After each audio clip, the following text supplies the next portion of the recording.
What's the next stage? Welcome back to the review of the second arc of Tanto Sentai Goseiger. Honestly, let's just get into it by talking about the plot. This arc begins with Goseigers meeting the villains of our second arc, the Yuma Beasts, beings who try to pollute the planet in order for them to survive. But a brand new Goseiger of Gosei Knight showing up alongside our new enemies. So now it's up to the Goseigers to try and stop the Yuma Beasts from succeeding and polluting the planet, alongside learning how to work with Gosei Knight. Honestly, the first thing I think I should say is that this arc is better than the previous. I think the main reason for this is that I now feel that the show comes to its own from thematic and enjoyment level here. But before we get to me talking about the depth of Goseiger, let's talk about the new characters that are important to introducing this depth. Starting off with the villains, the Yuma Beasts, which they're definitely an improvement over the last group, Warstar, but they're not very good on their own. King Gong and Makuin aren't really interesting villains, to be entirely honest. The thing they do have over the last group of villains is, first, they're not interchangeable with each other. King Gong being this massive, strong, dumb guy, and Makuin being just sorta weird, makes them very distinct from at least one another, something that I can't say for Mothstrake and Reputa from the last arc. Also, they just have very good designs with special props to Makuin, due to the amount of effort that went into his weird movement and the vocal effect that they have on the actor when he speaks.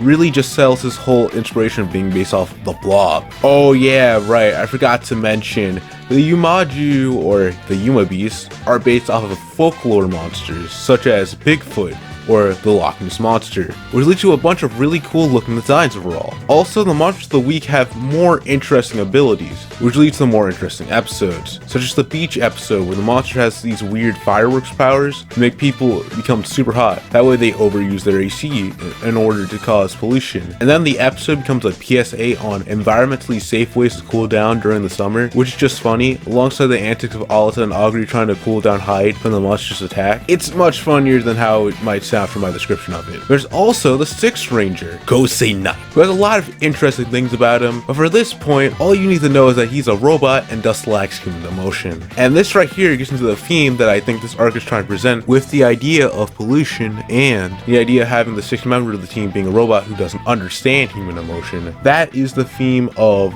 what is the importance of saving humans. Pollution as an issue is one of the biggest problems that we as humanity face. The biggest obstacle of that is that the issue is caused by us, which Goseiger tackles through this arc. While every episode isn't necessarily focused on pollution and how humans are responsible for it, nearly every episode touches on the human heart, the thing that the Goseigers, when asked why they protect humans, even if pollution is their problem, retort with. Goseigers believe in the idea that humanity as a whole has an inherent goodness to them, that they will, in the end, prevail over their shortcomings, such as causing pollution or creating enough bombs to nuke the planet. This idea of the human heart is why Gosei Knight, the Sixth Ranger of the group, is such a perfect character for this narrative. Oftentimes, Sixth Rangers, when introduced, are here to change up the dynamic of the show, tackling the theme of the series. For example, the other Sentai I reviewed, Zyuohger, major theme idea is the bond formed between different beings of different species, such as Yamato being human and the other four Zyuohgers being Juman. So the Sixth Ranger there is Masao, which contrasts that by not only being a walking representation of an exploitation of different species due to his power coming from 3 Juman who were captured and murdered to create his power, Masao was also a guy who hated himself and didn't have any idea what it was like to be friends with anyone. So the point of his arc was to see him learn to stop hating himself and be able to become friends with the other Zyuohgers, and eventually become one of the main people to help bring the Juman and humans together, being able to repay them for the dark origins of his powers. Gosei Knight provides something like that for Goseiger as well. Like I mentioned earlier, Gosei Knight is a robot who doesn't understand human emotions. And even more important than that, he has a very different view on the mission of being a Gosei Angel. The Goseiger, our main characters, view this mission in a way very oriented on, well, human, and making sure they're safe, to the point where they literally hang out with a kid named Nozomu and his dad as their home on Earth. Seen episodes such as when Nozomu was hypnotized by a monster who looks like that one Digimon from Digimon 02 or the Doku figures, and we get to see his dad, who doesn't have a name, spill his heart out to Alita about how much he loves his son, showing it through stopping his son from jumping off a mountain, literally having his love break through some hypnotism. Then there's the episode about the Goseigers helping some kid confess to his crush. The Goseigers have zero knowledge on romantic relationships. Because of how much they value the emotions of people, they try to help this kid out, with also giving genuinely inspiring advice to the boy, who was almost about to give his love to the monster of the week. That literally eats love. This meaning that just because you might get rejected doesn't mean you should give up on love. The other episode that mentions the episode where they gain the power of the Super Goseigers. Power only created through them understanding the emotions of the Savage Header, and showing that they're worth trusting and becoming allies with. If only the form of the Super Goseigers looked good. At least the sword is cool, and the fight scene in that episode is pretty cool as well. To contrast all that, you have Goseiger Knight, whose version of the mission is about protecting the Earth, the Rock, over humans. Mainly because, well, Goseiger Knight is essentially a weapon, gained sentience, being mutated Goseiger Header, who has the ability to use all Tenso techniques, through the power that the Earth itself gave him. Leading to things such as him destroying a factory that pollutes the ocean, or how he's willing to bulldoze through a building with people inside just to be able to kill Yuma beasts, who are his sworn enemies due to how they need pollution to survive, alongside them being the enemies of the aging Goseiger Angels that Goseiger Knight was one of the headers of. I think the whole idea around Goseiger Knight being so segmented away from the humans is illustrated even better in the focus episode he has alongside the other Goseigers who aren't Alata, mainly the ones with Hyde, Augury, and Eri. Hyde having Goseiger Knight lack of ability to understand comedy being used by Goseiger Knight to be able to create the perfect straight man to his jokes in order to defeat a monster who captures people's stand-up comedy.